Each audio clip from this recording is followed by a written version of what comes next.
তো এই ভিডিওতে যে জিনিসটা নিয়ে আমরা ডিসকাস করবো সেটা হচ্ছে সেকেন্ড কাউন্সিলিংয়ে কীরকম কাট অফ যেতে পারে। প্রশ্নটা খুবই সোজা মনে হচ্ছে, কিন্তু এর উত্তর যথেষ্ট পরিমাণে কমপ্লিকেটেড। কেন বলছি এক্ষুনি আমরা বুঝতে পারবো। তো দুটো সিনারিও হতে পারে, যে একটা কাউন্সিলিং হলো, একটা কাউন্সিলিং হলো না। কাউন্সিলিং যদি হয় বা না হয়, তার উপরে কিন্তু সেকেন্ড রাউন্ডে কতগুলো ভ্যাকেন্ট সিট থাকবে সেটা ডিপেন্ড করছে না। ফার্স্ট কোয়েশ্চেন যেটা আমি পাচ্ছি, যে সেকেন্ড কাউন্সিলিং কখন হবে, আমি এটা 95% কনফিডেন্সের সাথে বলতে পারি যে ভোটের রেজাল্টের আগে সেকেন্ড কাউন্সিলিং হবে না।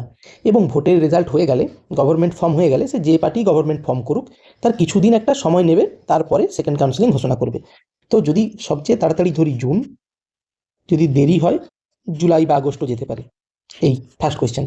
সেকেন্ড, যদি কাউন্সিলিং হয় ভার্সেস কাউন্সিলিং না হয়, তাতে কি কোনো ইম্প্যাক্ট পড়বে? অ্যান্সার হচ্ছে না।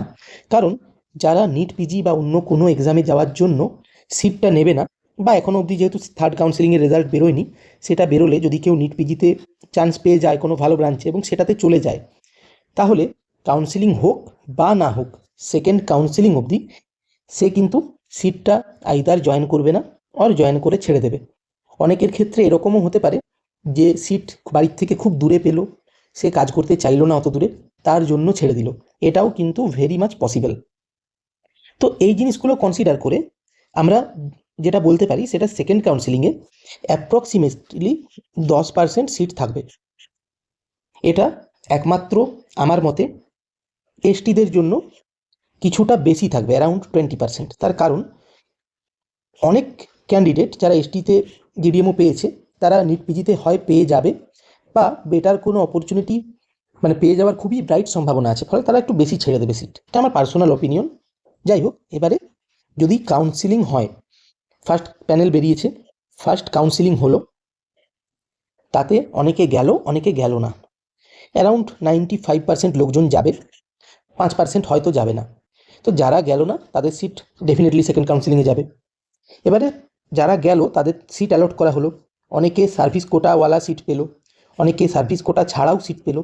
যে কারণেই হোক, কিছুজন জয়েন করলো, কিছুজন যে সিট পেয়েছে তাতে জয়েন করলো না। আমার মনে হয় যারা সিট পেয়েছে তাদের 97% লোক জয়েন করবে, 3% করবে না। এবং যারা সিটে জয়েন করলো, হয় বাড়ির থেকে খুব দূরে পোস্টিং বা সার্ভিস কোটা নেই এমন সিট পেয়েছে, ইমিডিয়েটলি জয়েন করে নিল, কিন্তু পরে মনে হলো তার যে আমি সার্ভিস কোটা পাইনি, আমি চাকরিটা করব না। এই জিনিসগুলো হতে পারে। বা এটাও হতে পারে যে সার্ভিস কোটা পাবো কি পাবো না, জিনিসটা নিয়ে এখন অনেকেই সার্টেন না, যে আরবান সিটে অনেক সময় গভর্নমেন্ট চাইলে সার্ভিস কোটা দিতে পারে। এই আশায় তারা জয়েন করলো, কিন্তু এই নিয়ে কোনো আপডেট না পাওয়ায় ছেড়ে দিল। এইরকমও 2% লোকজন থাকবে, এবং 98% লোক যারা জয়েন করেছে ফার্স্ট কাউন্সিলিংয়ে সিটটা রিটেন করবে। তো এই যদি দেখি অ্যাপ্রক্সিমেটলি, এক্ষেত্রে 5%, এক্ষেত্রে 3%, এক্ষেত্রে 2%, তাহলে যারা সিট ছেড়ে দেবে বা যে সিটগুলো সেকেন্ড কাউন্সিলিংয়ে যাবে, সেটা যদি আনরিজার্ভদের ক্ষেত্রে বলি, এই যে ফিগারগুলো, তাহলে এটা মোটামুটি ধরো 26টা, এটা 15টা, এবং এটা 10টা বা 11টা। তাহলে টোটাল সিট 10% যাবে সেকেন্ড কাউন্সিলিংয়ে, যেটার জেনারেলদের ক্ষেত্রে বা আনরিজার্ভদের ক্ষেত্রে, জেনারেল রং টার্ম, তো সেটা দাঁড়াবে অ্যারাউন্ড 52, কারণ 514টা সিট আছে। তো এরপরে সিমিলারলি এসসিদের ক্ষেত্রে 10%, মানে 256টা সিটের এগেনস্টে 26টা ভ্যাকেন্ট হবে। এসটিদের ক্ষেত্রে 20%, কারণ আমার মনে হয় অনেক বেশি লোকজন ভালো বেটার অপরচুনিটি পেয়ে ছেড়ে দেবে, ফলে অ্যারাউন্ড 15টা সিট ভ্যাকেন্ট হবে। ওবিসি এ এবং ওবিসি বির ক্ষেত্রে 12 থেকে 13টা এবং 8 থেকে 9টা সিট ভ্যাকেন্ট হবে, এবং এই সিটগুলোই সেকেন্ড কাউন্সিলিংয়ে যাবে।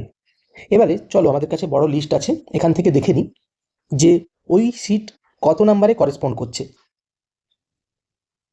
তো ফার্স্ট আনরিজার্ভদের ক্ষেত্রে কাট অফ যেটা হচ্ছে সেটা হচ্ছে 514।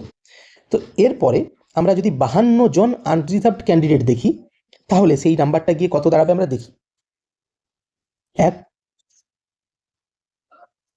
তো এই সিটের সংখ্যাটা দাঁড়াচ্ছে 591 সিরিয়াল নাম্বার, যার মার্কস 65.1 এবং সিরিয়াল নাম্বার 591। যদি 10% সিট, মানে 52টা সিট যদি ভ্যাকেন্ট হয়, ইন কেস কোনো কারণবশত আরও 15টা এক্সট্রা সিট লোকজন ছেড়ে দিল, কারণ আমরা সবাই কতটা অবধি আমার আশা আছে, আমি কতটা অবধি পেতে পারি, এই জিনিসটা জানতে ইন্টারেস্টেড। প্রবাবল এটা, কিন্তু ভেরি মাচ পসিবল যদি আরও 15টা সিট লোকজন ছেড়ে দেয়। তো সেই সংখ্যাটা হচ্ছে সিরিয়াল নাম্বার 610, যেটা হচ্ছে আমাদের 64.87, তো এই অবধি যেতে পারে ফর আনরিজার্ভড। এবারে যদি আমরা দেখি ওবিসি এ ও বি এর জন্য, তো ওবিসি এর ক্ষেত্রে এই সংখ্যাটা গেছে 15, এই 55.62, এটা ওবিসি এর কাট অফ। এবং এর থেকে যদি আরও 13 জন আমরা ক্যালকুলেট করি ওবিসি এ, সেই ফিগারটা গিয়ে কত দাঁড়ায় দেখি। তো ওবিসি এর ক্ষেত্রে সেই সংখ্যাটা গিয়ে দাঁড়াচ্ছে 1651 র্যাঙ্ক এবং 55.02, যদি আমরা 13 জনকে ক্যালকুলেট করি। আরও যদি ইনকেস আরও 5 জন ওবিসি এ আমরা এক্সট্রা চান্স পেলো বা এক্সট্রা ছেড়ে দিল, সেই ক্ষেত্রে নাম্বারটা গিয়ে দাঁড়াবে 1685, মানে 54.67। এদের এক্সপেক্ট করো প্রবাবিলিটি এটাই বেশি, এটা অবধি কিন্তু ভালো চান্স আছে যে তোমরা পেতে পারো। এবারে in case of OBC B এর ক্ষেত্রে যেটা প্রবাবিলিটি সবচেয়ে বেশি সেটা হচ্ছে 9 জন ছাড়লো। এবার 9 জন যদি ছেড়ে দেয় সেক্ষেত্রে যে সংখ্যাটা কাট অফ হবে সেটা হচ্ছে 1758 বা 54.20। এবারে যদি আরও 5 জন এক্সট্রা ছাড়ে ইন অ্যানি কেস, সেক্ষেত্রে 1815 বা 53.62 অবধি যেতে পারে কাট অফ। এবারে in case of schedule caste, এই নাম্বারটা যদি 26 জন, মানে 10% যদি সিট ছেড়ে দেয় বা না নেয়, সেক্ষেত্রে সেকেন্ড রাউন্ডে যাবে 52.2।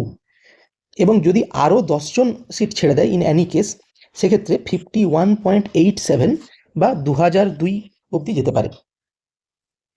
অ্যান্ড ফর শিডিউল ট্রাইব যদি 15 জন সিট না নেয় বা ছেড়ে দেয়, তাহলে সেকেন্ড রাউন্ডে এই কাট অফটা যাবে 2538 বা 36.02। এবং যদি আরও 5 জন সিট না নেয়, সেক্ষেত্রে এই কাট অফটা এক্সপেক্টেড 2545, 2545 বা 35.5।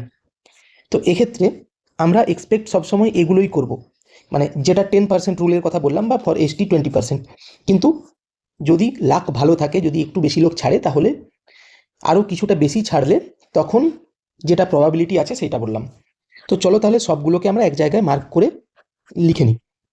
এবং এরপরে আমি এই নিয়ে কারোর যেন কোনো ডাউট না পাই যে আমার হবে কি হবে না, কারণ এই অবধি যদি তোমাদের র্যাঙ্কের কম থাকে তাহলে হবে, এবং যদি এর থেকে বেশি থাকে তাহলে হওয়ার চান্স অনেকটাই কম।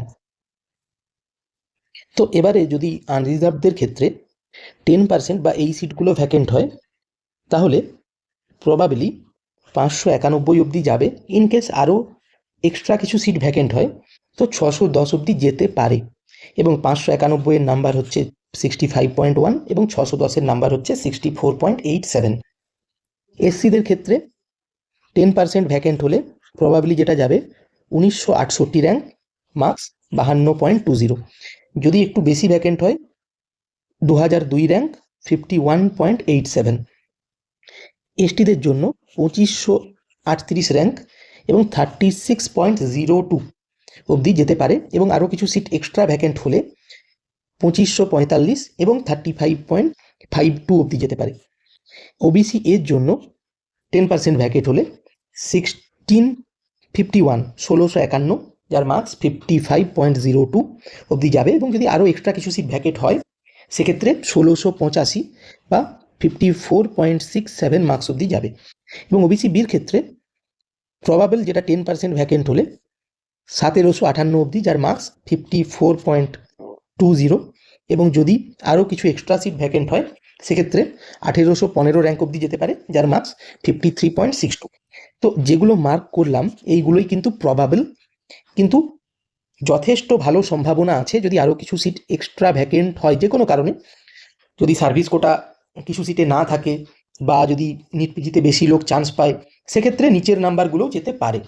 এবারে তোমাদের কোনো কোয়েশ্চেন থাকলে আমাকে জানিও, কিন্তু আমি এগেন রিপিট করছি, don't compare this year GDMO counselling with any previous years. কারণ এবারে MD medicine, MD paediatrics, MS gynae obs, এইসব লোকজনও কিন্তু আমাদের সাথে কম্পিট করছিল after completing their post graduation, যেটা আগে কোনো দিন হয়নি। তো সেই অনুপাতেই তোমরা এক্সপেক্ট করো যে লোকজন খুবই কম সিট ছাড়বে, এবং যারা সিট ছাড়বে তাদের এগেনস্টে যে সিটগুলো যোগ হবে সেইগুলো অ্যারাউন্ড 10%-এর মতোই থাকবে, এর থেকে বেশি এক্সপেক্ট করো না। যদি বেশি সিট পাও সেটা তোমার খুবই একটা লাকের ব্যাপার, কিন্তু এক্সপেক্টেড এটাই।